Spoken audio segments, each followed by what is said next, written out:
Possession! It's not a good time.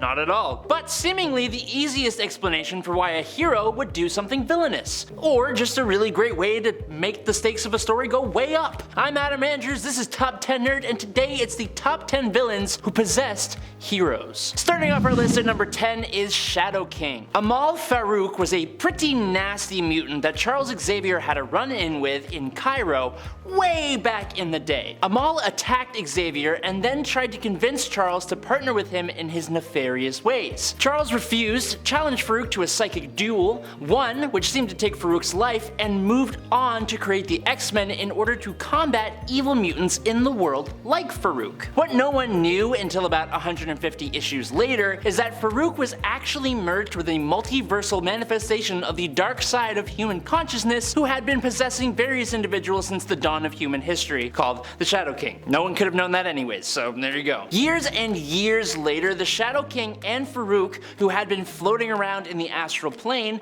made a move to attack Xavier again, taking over the new mutant Karma due to her own mutant ability of possession, making her vulnerable to this. He was eventually defeated, but this multiversal entity would go on to possess a whole number of powerful people, mainly telepaths like Marvel Girl and Psylocke, whose energy the Shadow King would feed off of. But there have been many others who have been possessed, corrupted, and misled by this powerful telepathic entity in not only the 616 universe, but all over the multiverse. In at number 9 is Proteus. The son of Moira McTaggart and her crummy husband, Kevin McTaggart was an Omega-level mutant with psionic reality warping powers, but also a pretty uncontrollable thirst for energy, which made him a danger to everyone around him. Moira was forced to enclose her son in a special status room that would sustain his energy consumption. But when this room was damaged, his body became burnt out and he needed to possess other human host bodies in order to survive. But these hosts could not contain his energy, so he would burn right through them, leaving whole scores of bodies in his wake as he moved from one to the next until he managed to possess his own father,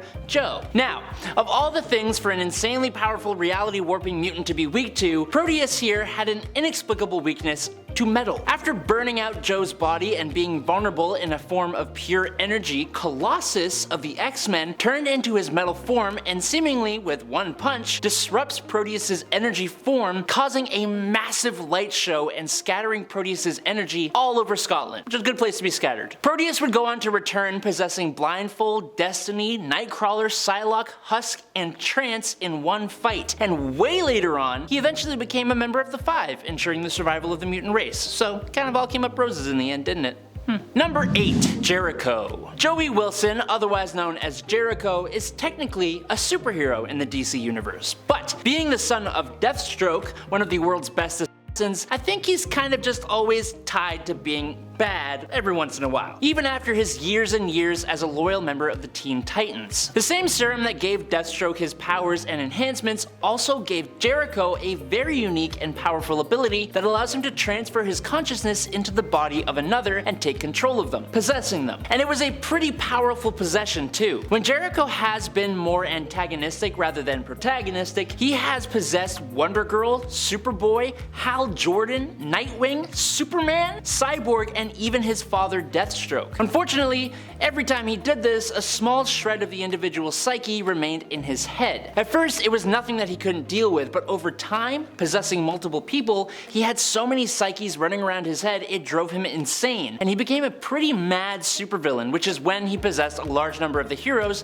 I already mentioned before. Number 7. Spirit King. So, we have already talked about Marvel's Shadow King, but there is another villain character who calls himself King, who also possesses people, but this time we're looking at DC Comics. Roger Romaine, yes like the lettuce, aka the Spirit King, was the old nemesis of Terry Sloan, the Justice Society of America's Mr. Terrific. First premiering in 1979's Justice League of America number 171, which saw the Justice League and Justice Society team up, the Spirit King ended up possessing the body of the original Flash, Jay Garrick. He then used his super speed to get Jay's hands around Mr. Terrific's throat and squeeze the life from his body in the hope of framing Jay and turning the hero heroes against each other. The heroes figured out the truth, but Spirit King was able to escape, which almost never happened in comics at this point in time. This left the heroes feeling defeated, even though Superman tried to lift spirits by saying the villain was unsuccessful in turning them against each other. And sure, that is true, but the heroes had lost one of their own, and the Spirit King would eventually pay for that. Number 6. That which endures. Unlike most possessing villains who have powers that possess or are demons or spirits or intergalactic entities, that which endures is basically like a bacteria. All the way back at the very beginning of life, billions of years ago, when the first cell split on Earth and multicellular life forms began to exist, that which endures attached itself to the resulting organism and has been multiplying and sticking with whatever species it determined was the most dominant in order to ensure its own survival. It basically chooses which species are successful, and a small part of it exists in every member of that species. At first that was dinosaurs, and then eventually it was humans. Around every 100,000 years, that which endures will pop up in a large number of that species, look around, and see if another species is beginning to come out on top, which is when it would then jump ship to that new species. When it did this in Avengers West Coast number 47 in 1989, it noticed that there was a super cool and powerful evolution in Homo sapiens known as Homo superior, aka mutants. That which endures chose the Scarlet Witch as the first mutant it would try to jump to, using her to destroy Homo sapiens. Luckily, the Great Lakes Initiative alongside Vision were able to stop this from happening, and we haven't really heard anything of the semi-sentient organism ever since. Number 5. Tanaraq. I gotta shout out Alpha Flight Andrew for this one. Dr. Walter Lankowski, inspired by the research of his colleague Bruce Banner, began researching gamma radiation in an attempt to make a successful controllable version of the Hulk. Through one of his experiments, he was mutated into a huge, hairy creature and went on a rampage before being quelled by Alpha Flight's Snowbird and Shaman. His unique look, hairy and golden compared to the green Hulk and other gamma mutates we've seen before, was kind of strange, but Lankowski assumed it was because of his closeness to the Aurora Borealis. Funny thing, he was actually right, but not for the reason that he thought. It turns out that his original experiment, being so close to the Northern Lights, had instead opened a portal to the realm of the beasts, and he was linked to the beast known as Tanaraq. The more Walter would transform, the more Tanaraq was beginning to overtake him, especially when he grew angry or felt pain. This led to Snowbird transforming into a Sasquatch-like form and taking the life of Tanaraq, with Walter's soul going to the realm of the great beasts. Alpha Flight went to recover it, trying to find a body for Walter to possess, and a whole lot of body swapping happened until he was able to go back to his normal form, meaning being able to be Sasquatch but just without the whole Tanaraq side of things being involved in there at all. It's really confusing, you should just go read it. Number 4. Malice. At 16, Alice McAllister's mutant power manifested when she had an argument with her mother. During the argument, she wished that she wasn't alive anymore, and somehow this caused her mortal body to lose the will to live, and instead, Alice found herself becoming a psionic entity that could take control of other sentient beings. Now calling herself Malice, because I guess that's a cool sounding name when you're an edgy teenager, she joined up with Mr. Sinister's Marauders, which is where she debuted in Uncanny X-Men number 210 in 1986. As a Marauder, she manipulated Dazzler into revealing herself to the world, which lured the X-Men, and that's when she possesses Rogue, Wolverine, and Storm, before Storm, being the bad that she is, used her willpower to kick out the mutant. 9 issues later, in Uncanny X-Men 219, Malice possessed the former X-Men and powerful daughter of Magneto, Polaris. Mr. Sinister counted on this as their energies connected in such a way that she was stuck in Polaris's body and became the field leader of the Marauders, leading an attack on the X-Men. Mr. Sinister was seemingly taken out during Inferno, which is when Malice's hold over Polaris failed, but Malice would return during Polaris's time as a member of X-Factor, trying to give her a hard time yet again, but was luckily defeated. She came back for some more possessions later on, but it was her time against Polaris that I think was the most inexplicably villainous. Number 3. The Beast. The ninja clan, known as the Hand, has had many run-ins with different heroes over the years, but none of those heroes have as much interaction with this shadowy group as Daredevil. His mentor, Stick, and his sometimes girlfriend, Elektra,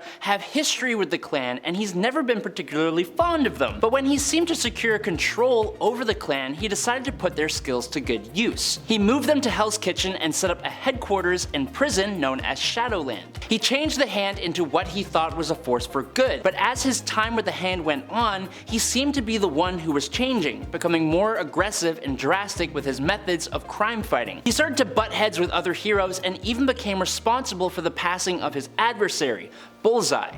Again, this is like the 4th time. Now it turns out this brutal new Daredevil was actually being possessed by an ancient demon called the Beast, who is the source of the Hand's mystical powers and has been the reason the clan was as morally dubious as it actually is. Daredevil was secretly manipulated by the Snake Root, a small faction of the Hand that worshipped the Beast. They manipulated Daredevil into undergoing the ritual of the Black Flower. So when Daredevil removed the problem of Bullseye, it completed the ritual and the Beast possessed him and corrupted the people of Hell's Kitchen until Iron Fist exorcised the demon out of Matt Murdock.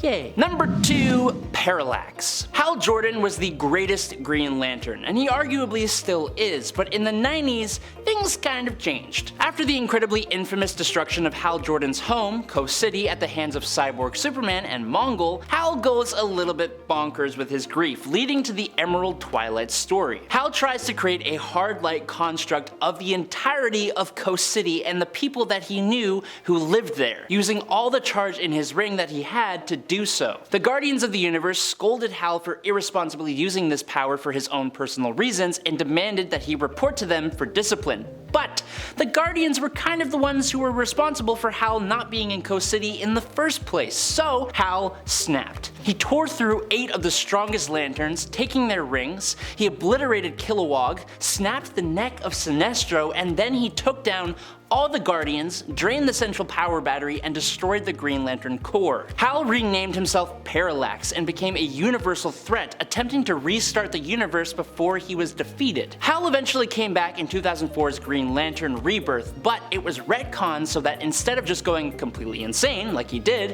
Hal was actually possessed by the primal entity of fear, Parallax, that was trapped inside the central power battery since the Green Lantern core was created. It's the whole reason for the Green Lantern's weakness to yellow, and it was immensely powerful. Since Hal, Parallax has possessed a few other heroes like Kyle Rayner, Flash, and even Batman. And finally, in at number 1 is Eclipso. When Eclipso made his comic book debut in 1963, he was nothing more than the evil side of archaeologist Bruce Gordon that came out during an eclipse. Simple, right? I guess, for a comic book. But then we fast forward to DC's 1992 Eclipso: The Darkness Within, and out of nowhere, Eclipso is revealed to be a powerful cosmic entity representing the wrath of God that turned evil and was cast out from heaven, replaced by the Spectre. Now, he is an entity who is trapped in a gigantic black diamond that was cut into smaller diamonds, one of which was found by Bruce years and years ago. Just stick with me for this. In an event called Darkness Within, these fragments of the black diamond were